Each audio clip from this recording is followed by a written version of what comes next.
Hi, welcome back one more to the season 2 of ABCD Anybody Can Do. Well, today I was planning to discuss about one of the earlier video that I've already made on questionnaire, part 1 was it. So now is going to be part 2 of the questionnaire, because as many of my followers have been telling me that they are waiting for the part 2 of it. So I just wanted to concentrate on the part 2 of the questionnaire. All right. Now, if you recall, on the part 1 of the questionnaire that we have studied, we were talking about making a questionnaire that jives with your research objective, that jives with your all the components of your conceptual framework. So when the questionnaire is ready, how do you know the questionnaire is ready? So now you should go for a validation. You should validate the questionnaire. Now, the validation can be a content validation, it can be a phase validation. So once I have done my questionnaire, I should send my questionnaire to minimum 5 to 7 people who are from my area of the research. Of course, supervisor can be one of them, but apart from supervisor, I should be sending my questionnaire. I do recommend myself sending to at least 10 people in the area of your research to validate your questionnaire. So when you send someone your questionnaire to validate, just don't send the questionnaire.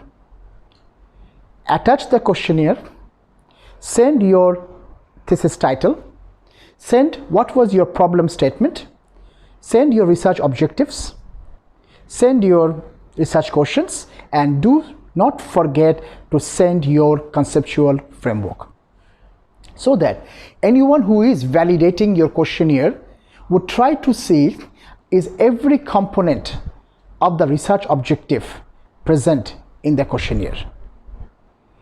Second to that, they would even check if the problem statement that I've identified is matching with my title and with my objectives. After confirming that, then I would love to see the questionnaire, is it reflecting all the objectives that I have talked about in my thesis? If done, then I would go to my conceptual framework and see if the independent variable of the conceptual framework are already there in the aspect of my questionnaire. If it is there, then I would say that, for example, I'm in the process of validating the questionnaire, that yes, the questionnaires do have the questions that is required for the objective with the independent variable, and of course with the dependent variable. So that automatically means that the questionnaire is a valid one. So if I get the response from the people that I've already sent, that is this questionnaire making validity, so they would tell me, yes, it's a valid questionnaire. Or on the other hand, they may give me some direction. They give me to ask some questions. Some questions may be repeated. So I'm looking from my own view. So when I send it to someone, when they look into it, of course, that someone, as I said earlier, should be in my background, should be related to the research work that I'm doing, should be familiar with this research work, then they can see whether this questionnaire is actually will serve the purpose why it was intended for.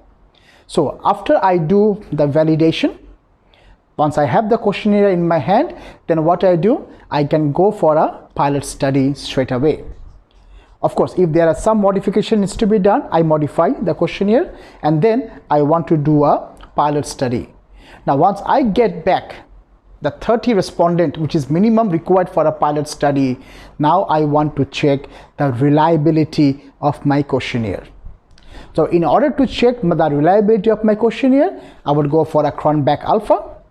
And if the Cronbach alpha shows me 0.7 and higher, then I would say that my questionnaire is a reliable questionnaire to start with. So if the pilot study Cronbach alpha gives me the result of 0.7 onwards, then I can think the rest of the questionnaire feedback that I'm going to get from my survey will also be a reliable way of doing the things.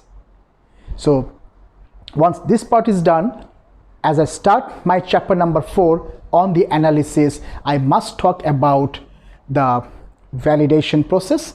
I must talk about the reliability, I must talk about my cronback alpha, and I have to talk, if I am administering a questionnaire, I must talk about the protocol of the questionnaire.